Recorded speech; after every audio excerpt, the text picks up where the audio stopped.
I'm a teacher, and therefore my version isn't going to be exactly like your version, but it's going to be pretty close.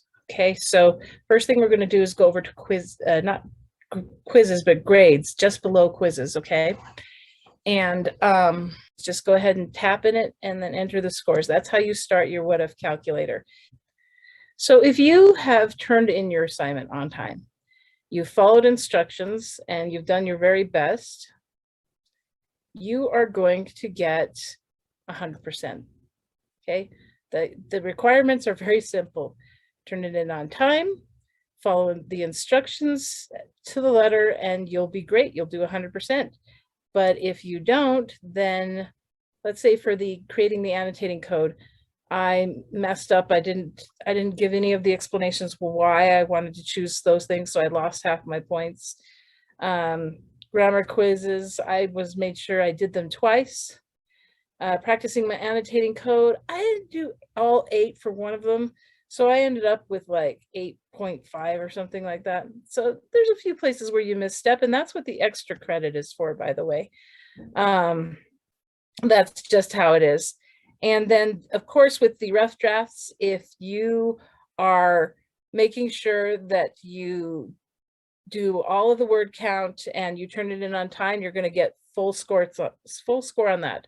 If you do at least the minimum word count.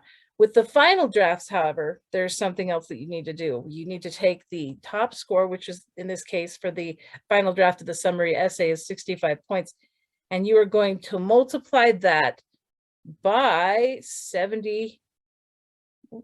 Come on, 70. There we go. 70%.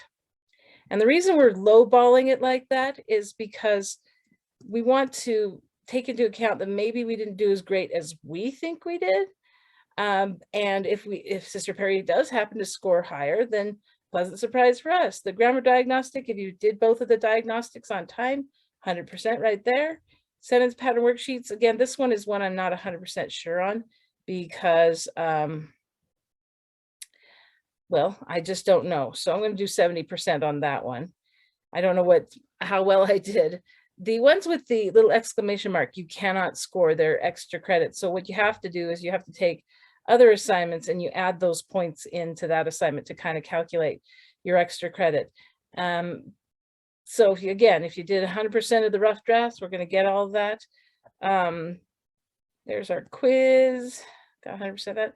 And again, with the final literacy, I'm going to say 70%. I'm going to once again lowball it just to be on the safe side. And if I get higher, fantastic. I went to Joshua Allen's reading, so I get 15 points right there.